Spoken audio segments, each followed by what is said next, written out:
when I'm trying to ask specific questions, he throws it back and starts asking irrelevant questions to me and about my epistemology and about my thought process. We've gone over mine quite a bit with you, and I've admitted everything because I'm honest. On the other hand, when I try to get to the nuts and bolts of yours, instead of honestly investigating what you're saying, you're just going to keep throwing it back to me and saying, how do you know anything? Now, again, what my second follow-up question to 1 + 1 is 2 is, are you making the assertion that 1 + 1 is 2 in an absolutist sense? Yeah, God has created the world to operate in a law-like way because he is the supreme lawgiver. He's revealed this in his revelation. Now, you've said that I didn't answer the question. I did. I said, God, we know certain things because of God's natural and special revelation. Natural revelation is what we know by virtue that one true creator exists through everything that exists, and we know it innately. And secondly, we know it through special revelation through the 66 books of the Bible. Now, you ask me, how do we justify that? We say that the scripture is self-attesting and self-verifying. If you attempt to justify the absolute authority of the revelation of God, independent of the revelation of God, that will be logically incoherent, because then you would have to appeal to an authority other than God himself to confirm that it is the authority of God. So what I've explained to you is the revelation of God is demonstrated by virtue of the revelation of God. That's called epistemic circularity. One cannot appeal to an ultimate authority by appealing to another ultimate authority. That would be logically incoherent. By that same reasoning, if the atheist took the laws of logic as an ultimate authority, it would be logically incoherent for DD to ask for a different ultimate authority to justify that. Every system of thought gets to the place where they say that's the most basic standard for knowing. And then if you ask the question, well, how do you know that that's the right standard? A person is either going to have to offer that standard as the verification of the standard, or is going to look at something else outside of that standard to verify the standard. Now, if you look at something outside of that standard, is the standard the ultimate one? Obviously not, because what you look at that point becomes more ultimate than what you called your ultimate standard. So now we got to start the question all over again. Now that thing that you appealed to, is it an ultimate standard? If it's an ultimate standard, it is going to have to authorize itself or appeal to something outside of itself. If it appeals to something outside of itself, is it the ultimate standard? No, I mean, this is getting boring, Dr. Bonson. Move on. You all get the point, don't you? Do you affirm, do you claim, do you assert 1 + 1 is 2 in an objective, absolute sense? Simple, yes, no.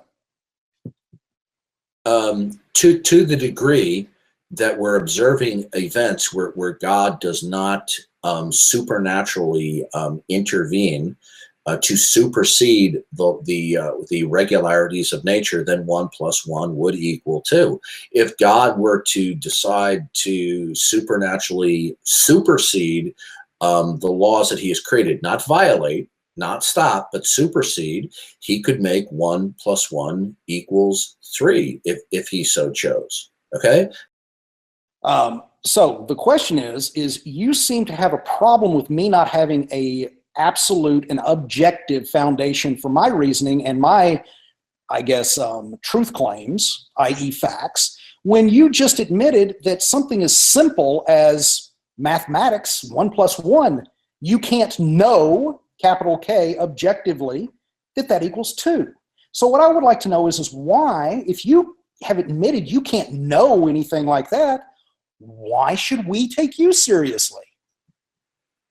Okay, the question that I asked you that you didn't answer, here was the question. Run. The question was, you said that something I stated was wrong. Is what I verbalized, did it violate some absolute? Again, remember, I have no absolutes, so I'm not going to say that it did. No. But again, why don't you answer my question? Because you have no absolutes. You just demonstrated you have no absolutes either. If you say that I'm wrong, that presupposes that I have uttered something that contradicts an absolute. So have my words. This is back to the script. So could you just explain one thing to me? I don't understand this part of what you're saying. That you know that miracles aren't impossible. I understand that you might believe they're impossible. How do you know that? How do you know that miracles are impossible? Unbelievers feel they know that such events cannot take place because they've got a scientific outlook. They're convinced that nature operates in a predictable, law-like fashion. And so the unbeliever will say miracles would run counter to the regularities of our ordinary experience. Our experience wouldn't be completely predictable, they protest, if there were miracles. To which the astute apologist ought to reply, isn't that the point? DD, how do you know that 1 + 1 = 2, since God could have performed a miracle such that 1 + 1 = 3? When you talk about observation, are you including that they're the sense perception? Yes. Okay. Now, does sense perception, do each of the senses entail for their meaning that there are causal connections between events? To each? Can you? Let's take eyesight. Okay. When you talk about observation and hence sense perception, we have 5 senses. Now, one of them is eyesight we can use, for example. Now, when you use those terms to tell me about how you know things work, does eyesight entail within its own meaning that there are causal connections between events? I assume so, yes. I'm not sure now, if you're asking an or right. So on what basis do you assert that there are indeed causal connections? And be careful how you answer the question, because if you tell me how you know there are causal connections between events and you appeal to something that includes causal connections as a part of his meaning, I'm going to call you out on it. Doesn't DD use his senses to read the Bible? Doesn't DD think Revelation includes causal connections as part of its meaning? How does DD justify knowing about causal connections then? Can consistent sequences be produced by chance as well as necessity? They can. Okay, good. Now, do you have the capacity to differentiate between any series of consistencies that are simply the product of spontaneous occurrence or laws? Do you have the capacity to differentiate between the two? So, only probabilistically. No, you're not understanding the question. If we can't distinguish between chance and laws, then how can we distinguish revelation from chance? As far as I know, DD has never answered this question. Okay, so can chance produce the same consistent, reliable sequencing as necessity does? Yes. Okay, now, so if you appeal to any particular sequencing, how would you be able to differentiate whether the consistent sequencing is the product of chance, and by chance I mean spontaneous occurrence, or by necessity? And please don't say by probability, because that's already been ruled out. No, it hasn't. I'm going to explain to you. Probability requires a presupposition of causal connections and laws of nature for its meaning. So you can't appeal to probability. DD, on your view, is there something that doesn't presuppose causality for its meaning? When it comes to argumentation, okay? Okay. If you argue by induction, that is logically invalid. In order to have a valid conclusion in an argument, it has to be deductive. In other words, you have to have a first premise, a second premise, followed by an inference rule, where the conclusion is both valid and sound. Validity and soundness are not properties of a conclusion, they are properties of deductive arguments.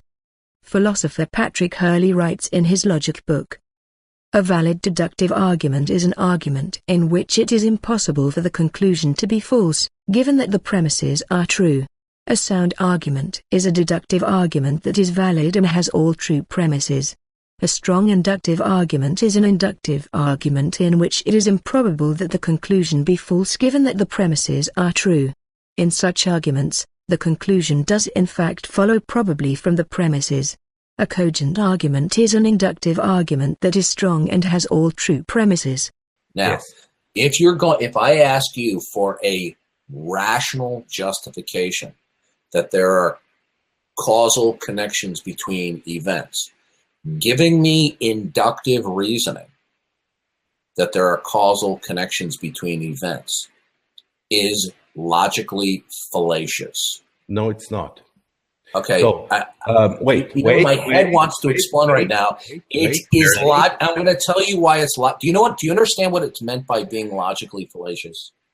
Do you know what a fallacy is? It is not certain. No. A fallacy. No, what you are listen, describing is Barney. It is not certain. Barney. A fallacy. Listen, Fallacious you know, means that it is not safe to make. No, what it means conclusion. Okay, so deductive reasoning has to be valid, both valid and sound. Barney, For listen, something to be Barney, sound, first you have to know the truth. Okay. You have to Barney, know if I say to you, Barney, if I say to you, I know, but you're not understanding what the nature of a logical fallacy is. That does Now, not Barney, justify you interrupting. Okay, Barney. Because if that's a justification for interrupting, then I can just keep interrupting you. Barney, we're at the same point we were in the last conversation. Yeah, You're I know. simply being stubborn. I'm trying to explain to you, you have incorrect reasoning on a number of points, and you're simply being stubborn. I am patiently trying to explain to you why you are incorrect. Okay? Now, in philosophy and in debates, okay, it is a fallacy to conclude that something is the case based upon inductive reasoning. If I assert to you that all swans are white because every swan that I've seen in the past have been consistently white, and if everyone who has witnessed swans says they saw a white swan, unless you can argue that all swans in the set have been observed, then to conclude that all swans are white is, in philosophy, a logical fallacy. Yes. You understand? Yes. Do you? Okay, good. Now, good. Wait, now, wait. My reply. No, So- you know what? So, I agree. It is fallacious to conclude that because you have seen parts, therefore it is certainly so. However, Barney. it is not fallacious to conclude that you have seen parts, therefore it is probably so. And But that's Barney, the difference. Barney, Inductive you're reasoning not- gives Hey, you Barney, probabilistic We're conclusions. having the same problem we did last time. Does DD not know that there are cogent inductive arguments in philosophy? So, for example, it doesn't matter in an argument that the conclusion is valid. The conclusion must be sound, and soundness is the result that each of the premises are established or agreed upon of being true. Now, when you employ inductive reasoning, okay, you are not establishing that the premises are true. No, Okay, you're So when establishing. you appeal- You're establishing Barney, the I'm probability not with done, which they no. are Okay, true. Darth, Barney, Darth, Barney, I'm Darth. trying to let me finish. Can you wrap it up? Barney, when you appeal to inductive reasoning in philosophy, and this is not a debatable point, the conclusion followed inductive reasoning is not guaranteed. It's not guaranteed. Okay, good. Therefore, to use inductive reasoning and saying, therefore, the conclusion is true, in philosophical debate is a formal fallacy. I agree. Good. Now, if you attempt to use inductive reasoning to justify that there are causal connections, that is a fallacy. No, it's not. William Lane Craig uses induction to justify the causal premise in his Kalam cosmological argument. Let me mention a third point briefly in support of this first premise, and then I'll close.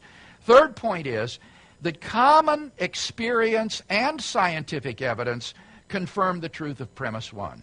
Common experience and scientific evidence confirm the truth of premise one. Premise one is constantly verified and never falsified. So it's hard to understand how any atheist who is committed to modern science could deny, in the light of the evidence, that premise one is more plausibly true than false.